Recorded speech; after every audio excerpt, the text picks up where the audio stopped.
Was a womanizer and a shyster. And his current girlfriend at the time named, well, I call her Lola. She's a Cuban bombshell with no brain.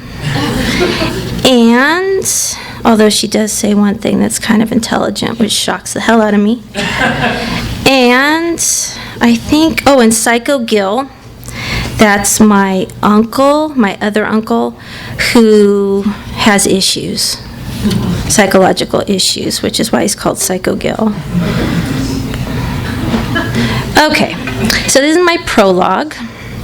The last time my father calls is shortly before the anniversary of his disbarment to tell me he's just cheated death. On his end, there's background noise, a restaurant, a bar, somewhere far sleazier. Since the divorce, he licks his wounds at a topless strip club in Garden Grove called the Catnip. This malacca in a ski mask tried to carjack me. He had a gun to the window and told me to get out of my own goddamn car. My father slows down, hanging on to the moment, as if speaking to a jury. But I gave him the finger and backed the hell out of there. Considering my father's Greek temper, it doesn't surprise me that he flipped off a gunman before thinking of the possible consequences. Carjacking a middle-aged man for his old diesel Mercedes seems beyond desperate. More like a junkie looking for an easy mark. The days when my father tipped big from a money clip of C-notes in his pocket are gone, along with his law license. Now he carries 1s and 5s to slip under the G-strings of his favorite girls at the Catnip. You're lucky he didn't kill you, I say. If death didn't get him in the form of an actual bullet, it could have gotten him from shock. Priamos men are known for strong minds and weak hearts. My grandfather died at 59, my father's age. I hear it in his voice. For once, my father sounds scared. As his daughter, the one child out of 3 who stuck around, I stay on the line. I listen. It's what I've always done. Where were you, I ask. From my Uncle Dimitri, I've learned my father is seeing a burlesque dancer, known as Sugar Brown. She lives in Compton, the neighboring city of Linwood, where my father grew up. In the parking lot at the bicycle club, with the card casino security cameras and well-lit lots, the evidence is stacked against him. He's lying. After more than 2 decades spent as a defense attorney, heatedly releasing himself and his clients of any wrongdoing, my father is cool to the truth. I doubt he'd even know how to recognize it. Look, he starts, that isn't why I called, Paula girl. It isn't? I know you're in love. Things are all good and well. That's great. My father huffs, always the lawyer, leading up to his point. Just don't let him make you lose sight of what you really want. He's referring to my fiancé, Jim, whom he recently met at dinner.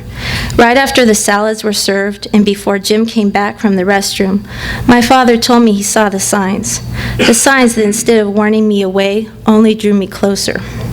Be careful, Paula girl. I like him. And it doesn't really matter that he's older and already has kids. But his face is bloated. He's an alcoholic. Things trouble him too much. That's probably why his first marriage broke up. I take the cordless phone into the family room where I check the cuckoo clock, a rather obnoxious engagement gift from my father, suggesting I'm crazy for wanting to marry this guy. We live in Lake Arrowhead, over an hour's drive from the Catnip, and that's exactly where he's at, because I hear the DJ announcing Naughty Natalie, the next girl up on stage, with classic Billy Idol belting out, "In the midnight hour, she wants more, more, more." After another 5 minutes, I'll come up with an excuse. A late dinner I need to cook, or a moonlit walk to the water with my fiancé. Jesus, Dad, I say, so what if I love him? It's not like I've had a lobotomy. Jim sits in the other room, chasing down a half pint of Smirnoff with a Killian's Irish Red. Too sensitive for his own good, he is a writer, my former professor. My father's summation of him is dead on. Alcohol only makes Jim feel more, and if he catches me talking so bluntly about him, he might launch into a rant, or just the opposite and begin to cry. My father laughs at my lobotomy crack. Sarcasm has always been our private language. It's how we reach out to each other. Okay, just promise me you won't get knocked up. You'll get your degree first. As soon as a woman gets barefoot and pregnant, she's vulnerable. My father is proud that I've been accepted to graduate school, where I'll earn a Master's of Fine Arts degree. At this point in time, I'm only 29 and changing careers. Instead of high school with its juvenile detention slips and parent-teacher conferences, I'll be covering Chekhov, Hemingway, and Morrison to adults in college. Not only am I the child that stayed after my mother left, I'm also the one who has followed in his footsteps by pursuing an education. I'll be the first professor in the family. My father talks like he knows something I don't, and it bothers me. He couldn't be more wrong. Who said I wanted a kid anyway? Jim already has 3. Don't worry, Dad, I'm off the hook. Just as I'm hanging up, Jim comes into the room. He shakes his head. Why don't you ever say goodbye? He's your father. We never do. It's just our way. How we speak to each other may be unclear to Jim, but I'm only too aware of the change in my father's voice and what I've just done by making him this promise. By breaking away from my father, I'm somehow breaking him. Many would argue he's been broken for some time, both financially and morally. Over $1 million of his clients' money is missing. What can be accounted for had been invested in speculative ventures, undeveloped property in Hawaii and Nevada, a horse farm in Tennessee, 13 purebreds, all in my father's name to protect his clients from liability. The State Bar Review Board didn't buy it, and in revoking his license, a generous judge found my father had committed acts of moral turpitude, instead of calling it for what it is, embezzlement. After I read the ruling on the State Bar's website, I looked up the word turpitude in the dictionary and found beside the definition synonyms like vileness, depravity, shame. For any more information, it's suggested I look up the word evil. My father maintains he did nothing improper. He had power of attorney. Although I have my doubts, I know for certain his conduct was no more or less moral than other lawyers who distort the truth to suit their own ends. For better or worse, I am a Shyster's daughter, and regardless of my father's guilt, I will defend him. Even now, after years of struggling to come to terms with what happened that night, his phone call replays over and over in my head. He expected me to keep my promise of not getting pregnant, but unlike his word, mine can always be trusted. His timing can't be ignored. What he saw as a wake-up call is a warning of another kind, and less than 8 hours after that phone call, my father was found dead. Ooh, that got me. Okay, and then my other section, let me find it, that was going to read. I thought I marked it.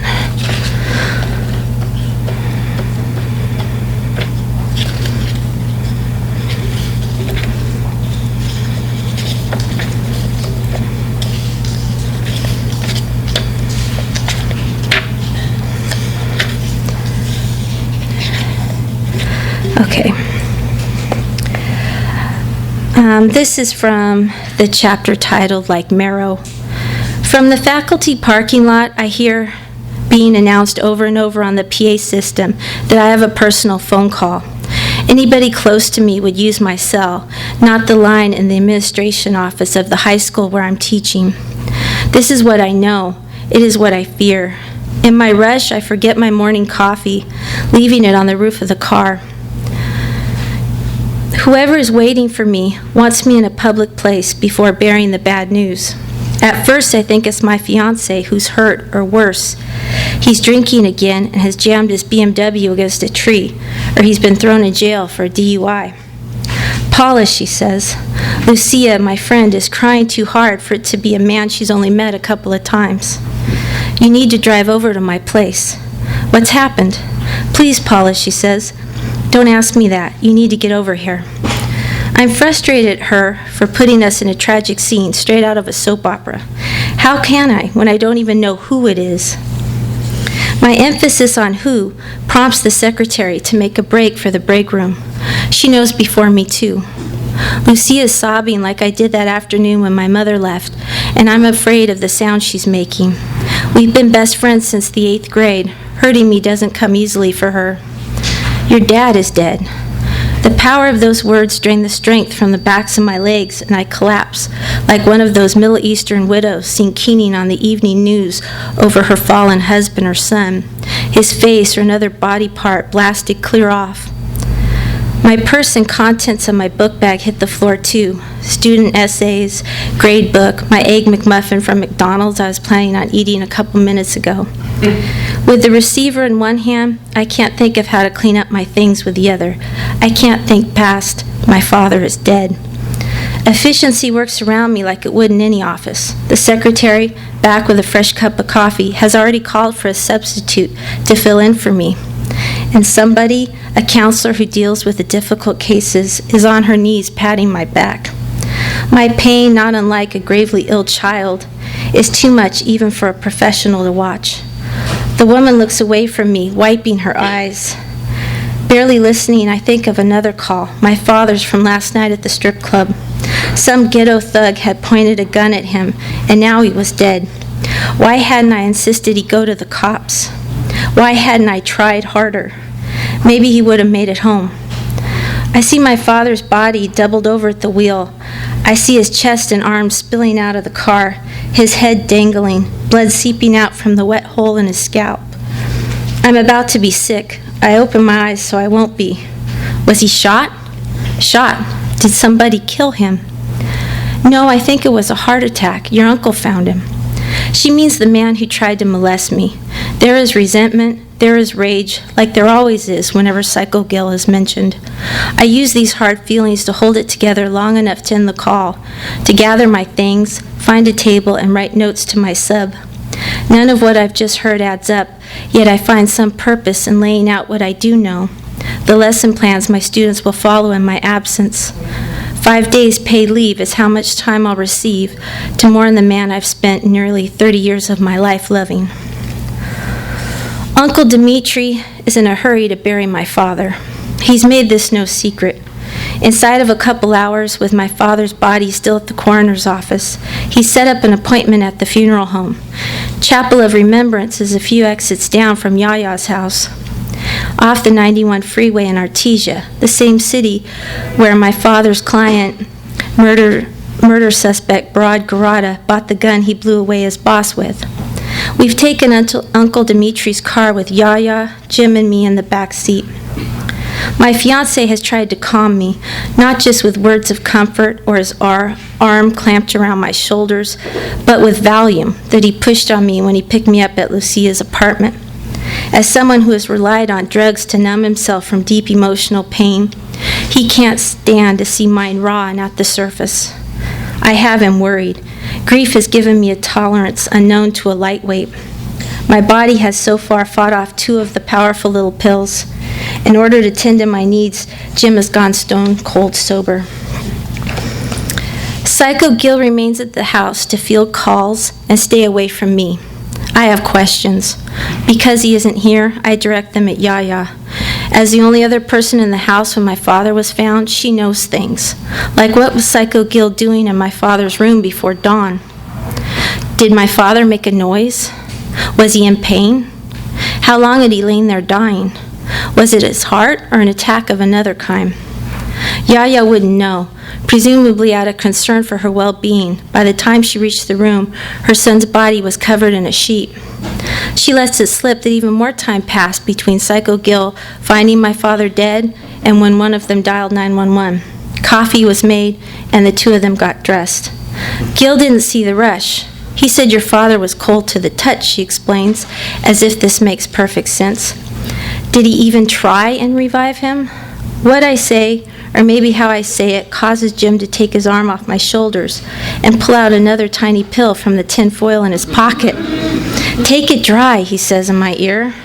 Please, baby, have another one for me. It's a simple question, I say to Jim and everybody else in the car who have all grown quiet. Paula, Uncle Dimitri cuts in. None of that's important now. Let's just take care of one thing at a time. When it comes to Psycho Gil, Uncle Dimitri is no different from the rest of the family. If anything, he's worse. Uncle Dimitri sees his brother Gil as a genetic embarrassment, a reflection of their own convoluted gene pool. This includes not just Uncle Dimitri, but his 4 perfect sons, all of whom he'd go to any lengths to protect. Yaya chomps around on dentures she forgot to glue down. They make a loose clackety noise. No matter what I think she might be leaving out, I back off. She's unhinged. I can see that.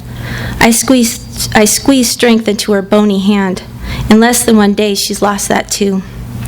Lola, Uncle Dimitri's girlfriend, rides in the front. Since moving in with Uncle Dimitri, she's quit her job serving drinks and now serves only him. From answering the phones at the office to riding with him to the track after hours, they're inseparable. "This is your call, Paula," Uncle Dimitri declares, his eyes on the next exit. He triggers the blinker. After getting in the BMW with him, I've noticed a careful detachment about his brother's death, and I guess for him there is no other way. Pick out whatever casket and flowers you see fit. You're Paul's next of kin, even before your brother and sister. We all know that. "That's right," pipes in Lola. She's dabbing on lip gloss in the visor mirror. "The two of you were like a little team." The value must finally be taking effect, because there is no other explanation why I find some consolation in an outsider like Lola being able to pin down in one line the complicated relationship between me and my father. Thanks.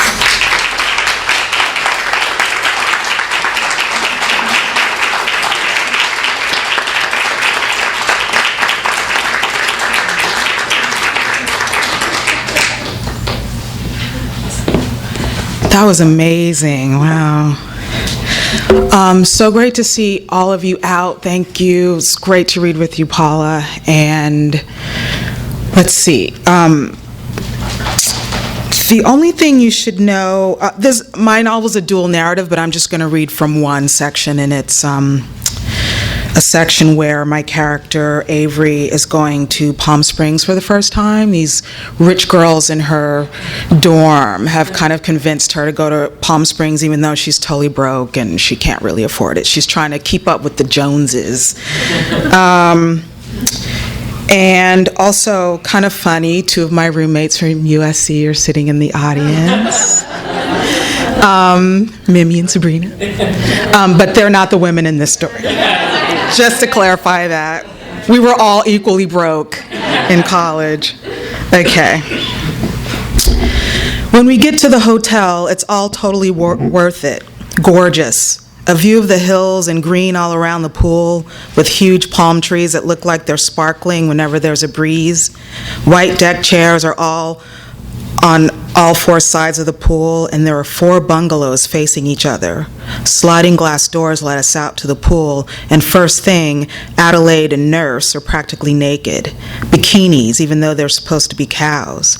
I swear, I wear shorts and a long white t-shirt that cover the shorts. Grandma, Nurse says, "Shit, you don't have a swimsuit?" "Damn, wear some more clothes, Laura Ingalls," Adelaide says. "Where's your fucking bonnet?"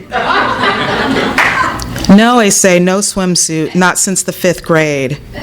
"But you don't want to get in the water," Nurse says. "Yeah," Adelaide says. "No, I'm not getting in the water. I don't really like it," I say. "And why do they like the water so much? It's good if it's hot, but after that." But they won't shut up about it. Even if I wanted to, there's my hair.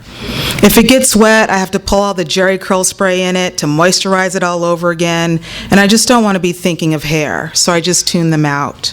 I put on my Walkman headphones and listen to Squeeze, humming, "Tempted by the fruit of another, tempted but the truth is discovered," feeling the hot air blow across my body like somebody's hot breath in my face and on my neck and across my legs. I close my eyes and dream, and sweat runs down the sides of my face and into my t-shirt. I think, I am on spring break in Palm Springs, like a regular college girl. The heat takes me in and out of sleep. I keep my eyes shut, seeing the black and the red of my eyelids, smears of yellow, music in my ears, feeling like rubber from the vodka and wine coolers. It seems like hours and hours pass, and then my eyelids go completely black. Someone is blocking the sun. "Ladies," this guy says. He's got 2 beers in his hands, Coronas with lime. He holds them out to Nurse and Adelaide. They look at each other and roll their eyes. "But if they don't want the beer, I'll take it. I'll take a beer from this guy." "My name is Rob," he says. He puts the beer down on the pavement and crouches down. He balances himself perfectly on his feet. his hands on his knees. His hair is sticking straight up and is white in places like he streaked it, or the sun bleached it. His face is peeling a little bit, but he still looks good to me, even though his eyes are covered by Ray-Bans. But then he pushes them up over his head. His eyes are gray and his eyebrows are bleached too. He looks like he surfs, like you'd see him in a Gidget movie, some 50s guy, that's what he looks like. He goes, "You guys party?" "No," nurse says, "we don't." "Look at me," I'm thinking, look at me, ask. "I'll just leave these here then," Rob says, "just in case." "Uh-huh," nurse says. "Thanks," Adelaide says, and flicks her hand at his back when he turns away like, "Shoo, you bother me." "You guys," I say, "you guys are cold. Why'd you shine 'em like that?" "He talked to us wearing sunglasses," Adelaide says. "I couldn't even see his face at first." She sits up and splits her ponytail in 2 pieces to tighten the rubber band. She lies back down. She says, "I'm supposed to take a beer from some dude who doesn't even know that he's supposed to take off his sunglasses when he's talking to people? Please." And then he brings just 2 beers? There's 3 of us. Asshole, no class whatsoever. "He was cute though," nurse says. She shields her eyes and looks over at the group of people he's with, all dudes. "Yeah," I say, "I liked his eyes." Adelaide sits up and looks at me. She gets up and stretches, and the lines from the chair make a pattern all over her butt and back. She's wearing a black bikini that's sagging in the ass, but she won't eat anything, ever. She puts her hands on her hips and points her chin at Rob's group. "Too bad they don't have any brothers for you, Ave. We need to find you a brother on this trip. If I were a black dude, I would totally go for you." "Why?" "Because," Adelaide says. She squirts some Band de Soleil on her hands and rubs it all over her stomach and legs. She pulls her sunglasses down over her face, and I can't see her eyes. She says, "You're cute. Nice eyes, nice smile, totally mellow." She stops talking and then she says, "You know." But I don't know. Only black guys like nice smiles and nice eyes and mellow girls? I drink some more vodka and orange juice, another cooler. I keep my sunglasses on and look at everybody lying around and swimming and drinking. There are no black guys. There are no black girls. There's only me. I just keep sleeping and drinking and listening to music, Joy Division, The Smiths, Elvis Costello, Nick Kershaw. Time goes by fast and it goes by slow. The sun is going down and there's the breeze and I want to stay out here all night. I can just stay out here in this chair. But there aren't that many people out anymore. The ones out here are quiet and cooling off from cooking all day. And where is Nurse and Adelaide? Nothing in their chair but damp towels like they used to be there but melted away. Evaporated, like I imagined them. Imaginary friends, I say, laughing. That's so funny. I get up and get another wine cooler out of the igloo next to Adelaide's chair. I take it with me because I'm going to do something. A guy is sitting on the edge of the pool drinking a beer, so I get up and I go to him. I feel good, like I'm floating. I can feel the hot concrete come up through my feet, travel up my legs, and then my face. I sit next to the guy close, put my legs in the water. "Look," I say, "isn't that trippy how your leg looks like it's almost in 2 pieces when you put it in the water?" He looks at my legs and then at me. He smiles, but just a little. He's dark, super tan, black curly hair and thick fingers that have hair all over them. What is he? Is he Italian or Greek or Mexican or something else I don't even know? He's not black, that I can tell. I put my hand in the water. I pull my hand out of the water and just stare at it. It looks like an old person's hand.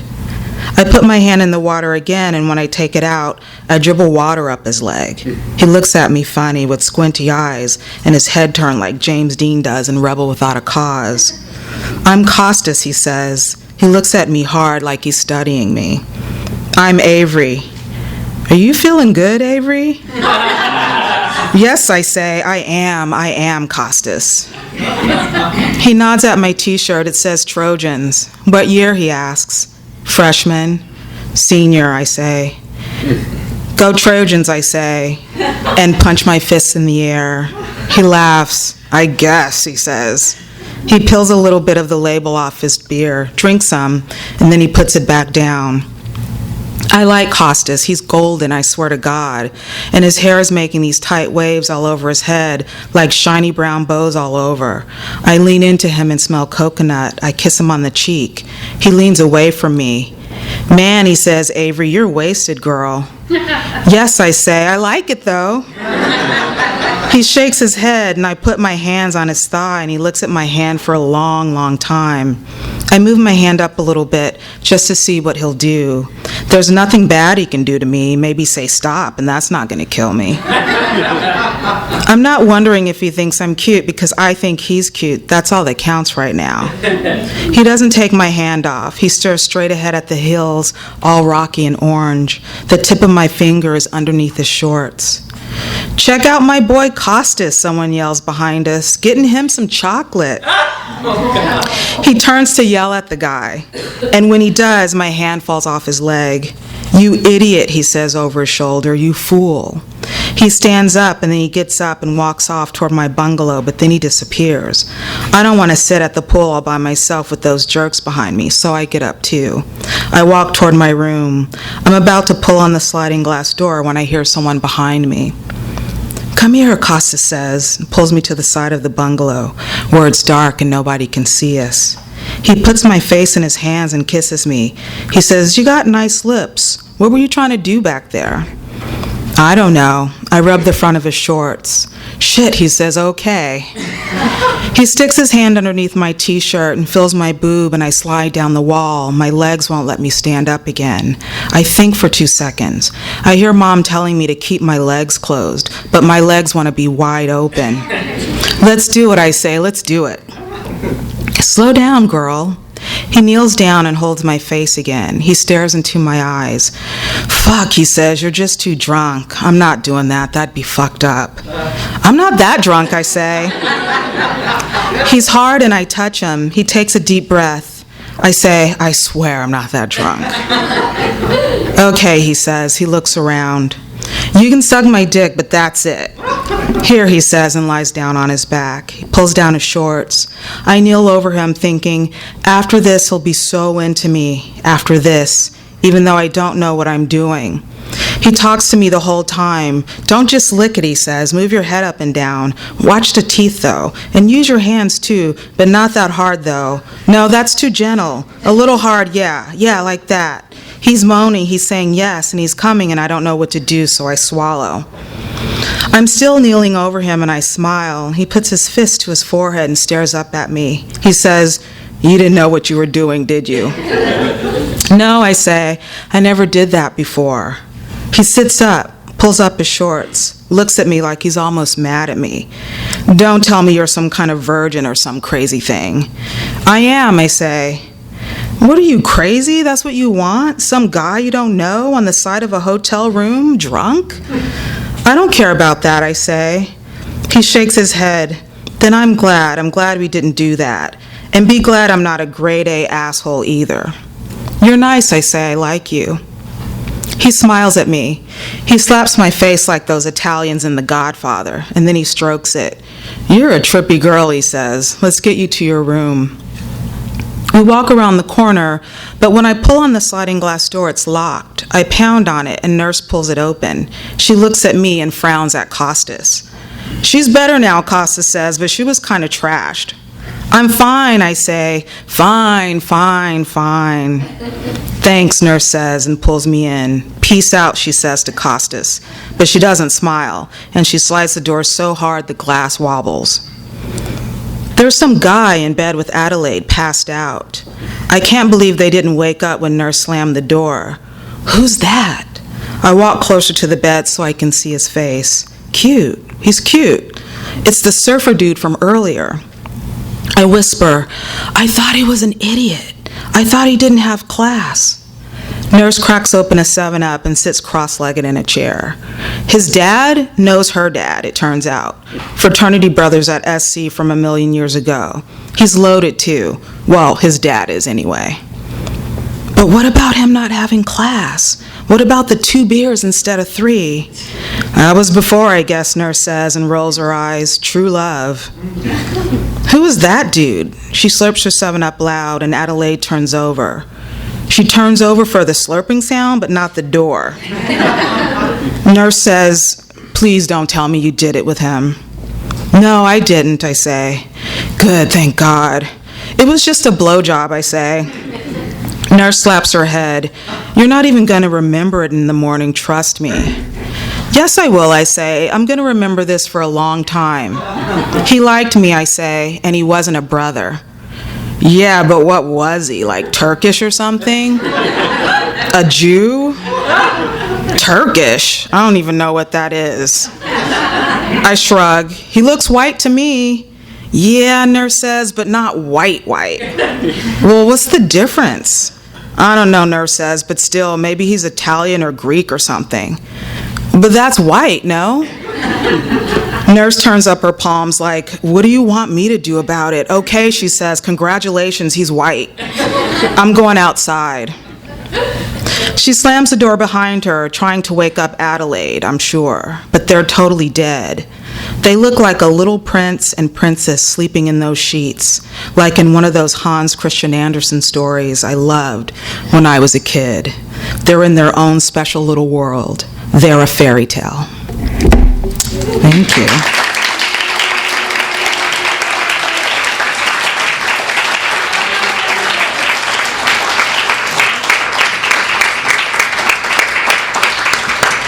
Oh, how wonderfully well done, both of you. Now, I'm sure you're all dying to ask a ton of questions. Come on up here. Does anybody have any questions? I told Paula we could be a girl group. Yeah, up we're here. going to share it. Hi. I think this is totally welcome. We both write about alienation and kind of surviving in a social sphere of deep alienation. So I'm wondering, can you articulate more your vision of hope and survival and how you arrive at that peace? Or if there is peace? I know that's a hard question. That is a hard question, but I would say that part of the thing I'm trying to ask people to do in the novel is to just kind of let people be what and who they are. Therein lies the peace, and so there's a lot of categorization going on in the novel where, in the section I read, people are deciding what Avery is and what she should be and how she should act, and that's crazy making. So it's like, just let me be who I am and let you be who you are. And the nuances of identity are so complicated, and we just don't really allow for that, even though we say we do. So that's kind of where I'm hoping to get peace. Well, That's really beautiful. Thank you. Okay, sorry. the other day I did a phone interview with this radio host, and I've done a few since my book just came out a couple weeks ago, and they've never read the book.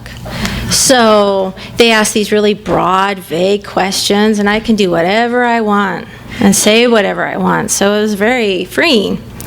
And 3 or 4 minutes before I'm supposed to go on with this guy, I call him up, and he says, "Okay, I read your book over the weekend." I went, "Oh, shit. You actually read it."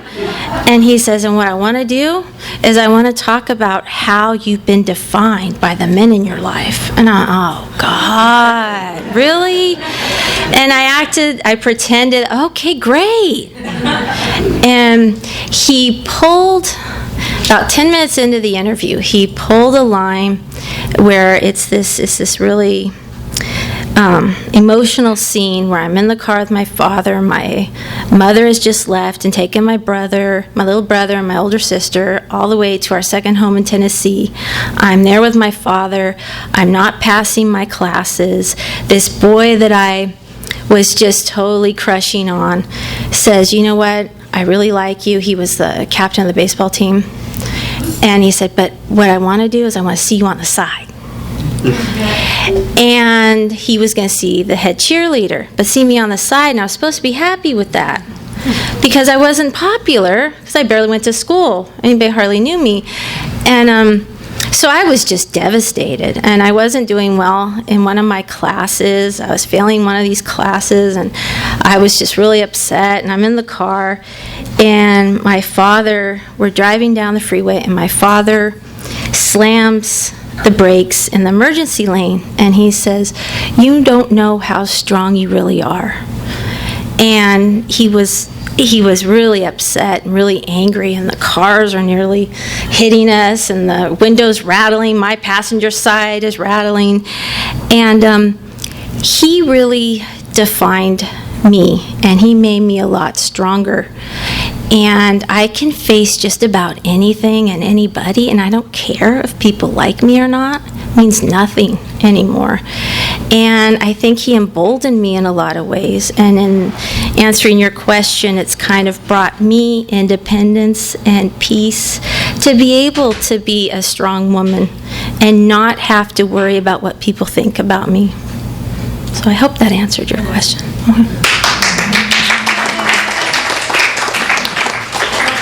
I love what you say about the woman who was a waitress and now she's serving the guy. I think on that thing that was brilliant. Oh, the Cuban bombshell? Yeah. Most feminist statement. That's beautiful. Oh, thank you. I think I have a question for you. Towards the end, older Avery talks about how her and Keith were almost exactly the same when they were younger, and then they obviously turned into completely different people. Did you mean, I thought that was really interesting, and almost like your adolescence, maybe things are luck, or it's the decisions that you make that completely change your life? Where were you coming from? All of that. Thank you. Yeah, this luck, and I think gender had a lot to do with it. One of the things I was discussing in the book is gender, and kind of how, because Avery's a girl, she's policed a lot more, so she's like, she's trained to stay out of trouble. And Keith, because he's a guy, there's sort of already a young black man, no less, that there's already this assumption that he's some sort of fuck up and it's inevitable. And so gender's informing them, the fact that one person grows up with two parents rather than one. But we start out the same, and then life ends up kind of informing how we turn out because of all this stuff. Yeah. Oh, hi. Hello. Good, thank you. Is this based loosely on your life at all? Because it's based a lot on my life, because I'm born and raised in LA too, and when you're talking about the environment, being raised in almost the opposite, I was raised in a predominantly white area. So going over into the area that the character leaves, I had very little experience. So I was actually the reverse of that, but the identity part, which Age is struggling so hard with, is very much part of what I grew up with. That's why I found the book so relatable. So 2000, those same experiences. Yeah, I mean, there are some obvious similarities to me in the USC and all of this stuff. And we moved from 80th in Vermont to West Covina, like my character. So, yeah, there was that. And the funny thing about LA is that it's so big, and these neighborhoods are up against each other, but they're so, just half hour up the road was very different. And so just kind of negotiating all of that is interesting. Fifth and Avalon, we moved to Worcester District. Oh, wow, yeah. That's how big of a deal, so that's why Yeah. meeting, I've already read most of the books, so it's like, I believe how much this relates to my life. Oh, thanks, good. Good. Well, Dana, my question kind of follows directly from that, which was just, how did it feel to go back and think about LA? To write, because one of my favorite scenes in the book is to go to the Dodgers game. Right. But to think about, sort of 25, 30 years ago, to do it from today, I mean, how did you sort of reconceptualize your own relationship to Los Angeles? And did anything surprise you about how you were feeling about that? I think I carry all of that with me all the time, which is part of the reason why I chose that dual narrative, because it's not history really, it's sort of already always here. And that's what I wanted to talk about, how the past and the present are kind of bumping up against each other all the time. And then there was a lot of research I had to do, and I hate research. And all the baseball stuff, kind of remembering who was scoring how and who was on the team at what point. And in the galleys, I screwed up and had Fernando Valenzuela playing with Don Sutton, which was wrong. They wouldn't have, I know. So I had to fix that, but I remembered things differently. My memory was incorrect, so there was research too.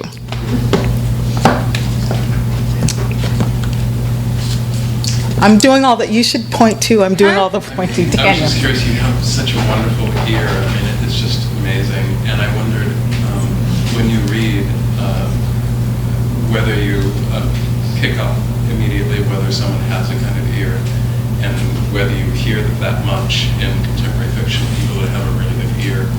Yeah, I'm glad you asked that, because voice is one of my favorite things to kind of see in fiction, and I get really frustrated when I read novels and short stories wherein there's like 6 different characters and they all sound the same. And I just think, come on, like, work a little harder.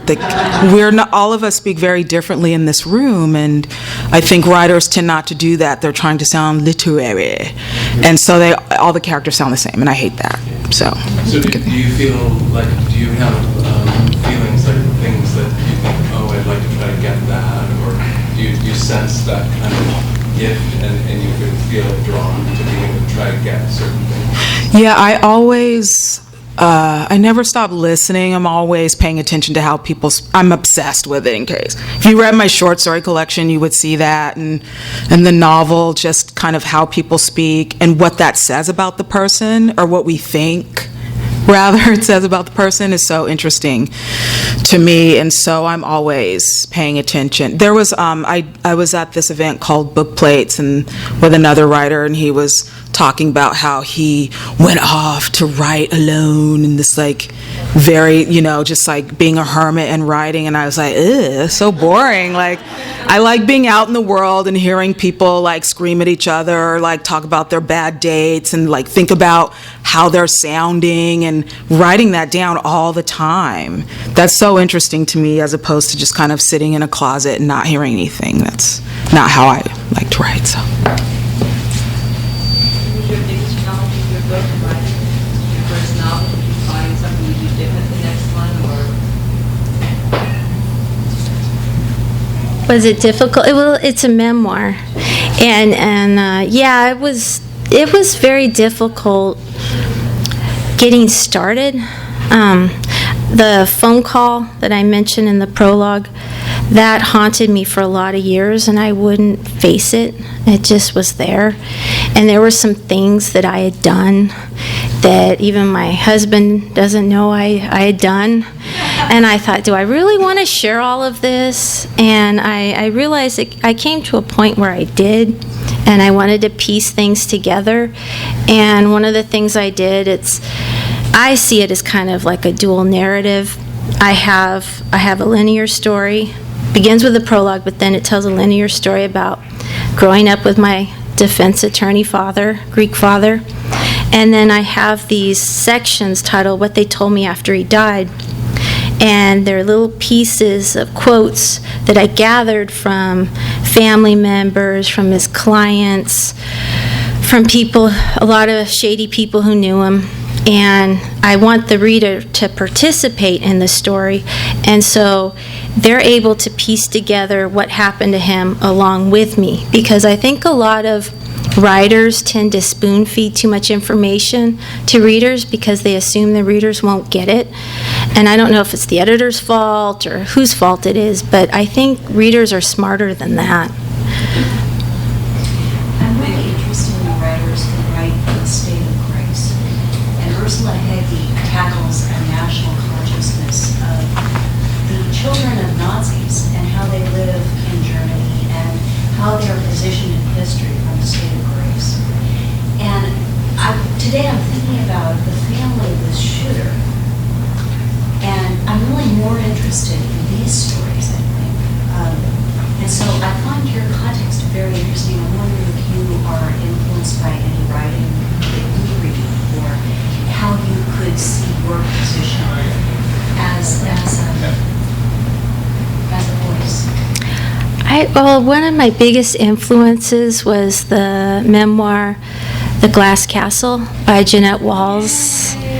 And I met her, and I was so happy to see she was nice, not a bitch, because she's such a mega seller. And she sold millions upon millions, and I was so relieved to find she was a nice, down-to-earth woman, and totally not pretentious whatsoever.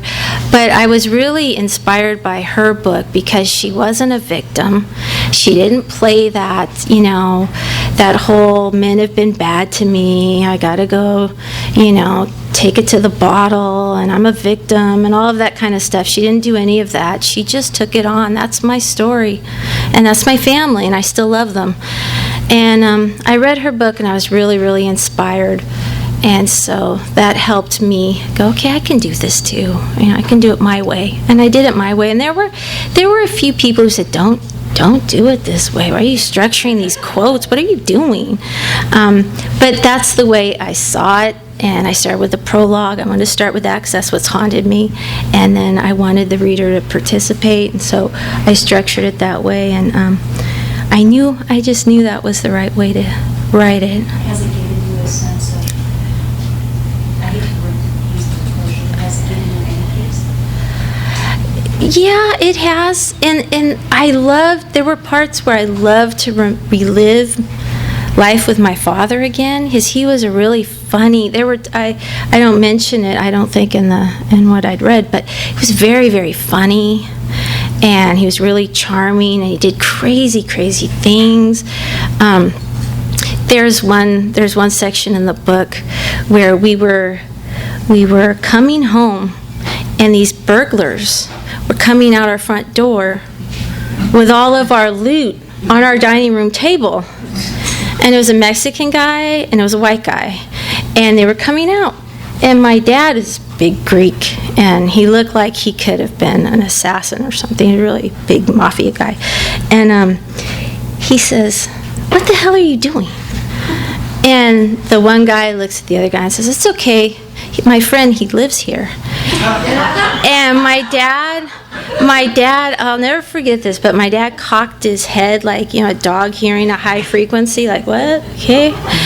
And he said, "No, he doesn't." He said, "I'm going to kick your fucking ass."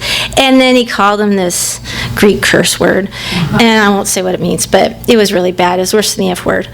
But, and then he took a swipe at the one guy and grazed his chin, and then he took off. They were both half his age. He chased them both into the bushes, screaming, "Come out, I'm gonna kick your ass." And that was the end of that. But it's just so funny, and I got to relive that memory, and I got to relive all these really fantastic memories, and also the bad ones. But it gave me some, I don't know, it just brought me closer to him, and so in that I was really grateful. And then I also have it as a record of my family. Was that love there before you started? Oh yeah, it's complicated. Did you But I find mean, more of it? Did you find more? oh, love for my father? Yeah, I didn't think it was possible, but when he died, it's in the book, but I said something to the effect of, "You couldn't take anyone closer to me because I loved him more than everyone." And so I didn't know what to do with myself when he died. I just took the one I loved more than anybody, all of them together. So it was really difficult. But yeah, I found some, I wouldn't say closure, I would just say I found my memories again with him. May I have that maybe memoir? What made you want to share those specific passages that you read tonight over all the other parts of your book? Your blowjob scene.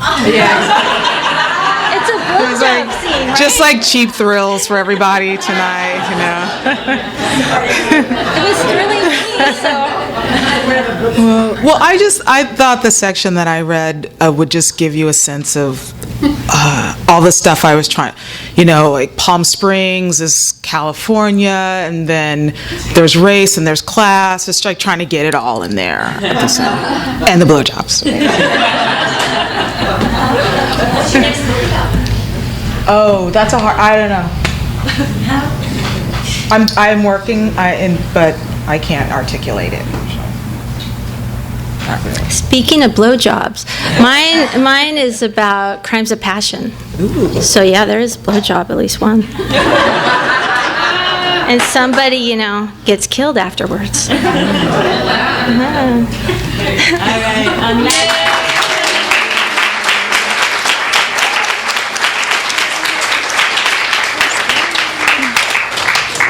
So give me just a minute to get these chairs out of the way, and if you'd like your book signed, please line up right along here. It's best if you buy them first, and also stay and mingle and enjoy all of the festivities we have to offer.